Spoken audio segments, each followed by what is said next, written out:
Welcome back to Leeds Lately, and before we get into this tactics video, if you could just hit that subscribe button down below, that would massively help me out.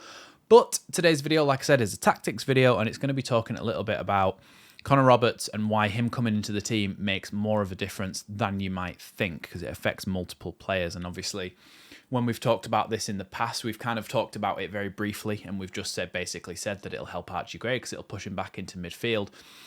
But today we're going to talk about a little bit more specifically what that means for both players and what it means for Leeds going forward. So this scenario that I've set up at the moment is a scenario that you will be quite familiar with, to be honest, as a Leeds fan this season. You've got Meslier just stood outside the edge of his box because he's waiting for if anything comes over the top, he can obviously come and get it. Then you've got the two centre-backs. So at the moment, at present, before Conor Roberts, that's what we're going to talk about first. So before Conor Roberts, let's say that that's Rodon and Ampadu, and then you've got Kamara and Gruev here.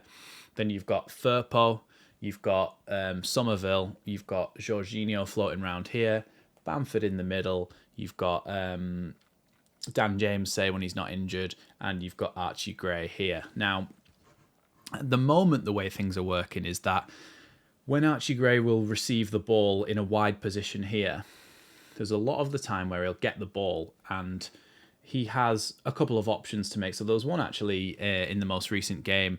I always forget when I'm in the moment who was the most recent game against, but it was Bristol City, wasn't it? There was a moment in that game where Archie Gray had run down the line like this with the ball, and he was really caught in two minds, and he didn't know whether to cross the ball into the box. He didn't know whether to try and pass the ball back to Nonto it was that was in this position here. And in the end, he kind of didn't decide either way, and he just passed it sort of generally between the two options, and this player was able to cut it out, and Bristol City were able to come out on a bit of a counter-attack then. Now, I'm not saying that Archie Gray is a bad player.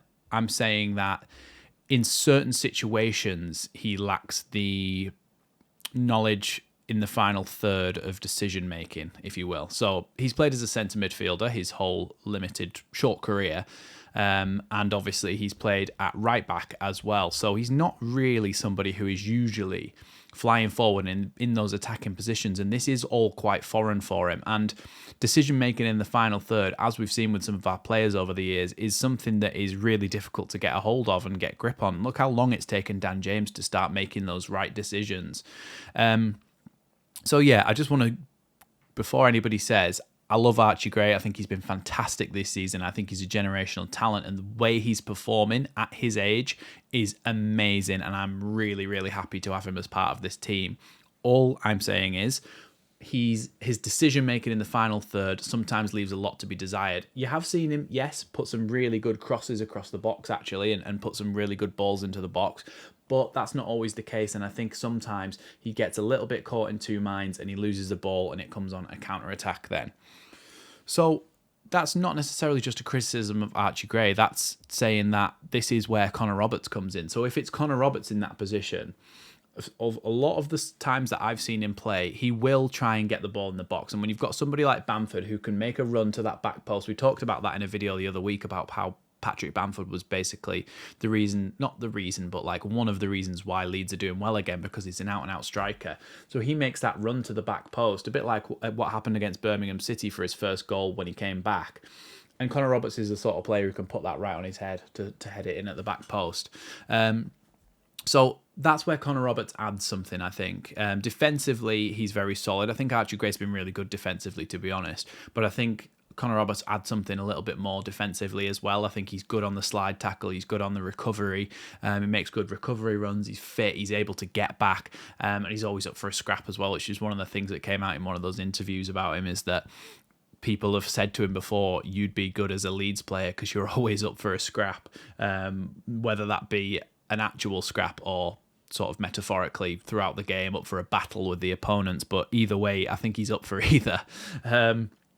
Obviously, it also adds to the Welsh contingent as well, because having Dan James in front of him and Joe Rodon next to him, it'll be like playing for the Welsh national side, so he should bed in very quickly. I mentioned that in my video the other day. But back to the topic at hand. So the main thing that I think is going to be really good is that his decision making, I think, is going to be stronger than Archie Gray's. There's been times where the man, so say Nonto or Dan James makes a run there, and Conor Roberts is a sort of player who might play a little chipped ball down the channel into there, which we have actually seen Archie Gray do that once, but Conor Roberts likes to do that sometimes, and it allows maybe the player to get to the byline and cut it across the box to the striker, and then you've got another chance to score in a different way. So I think Conor Roberts adds something in that aspect. The other thing that I think this adds is the fact that then if Archie Gray is back in midfield, he's not up here in these positions. He's here or he's here. And when he gets the ball in these positions, that's less of it's less of a decision to make, if you will, because you've got that pass down the line, so that doesn't have to be to feet. It's for somebody to run onto, i.e. Conor Roberts, to put the ball in the box.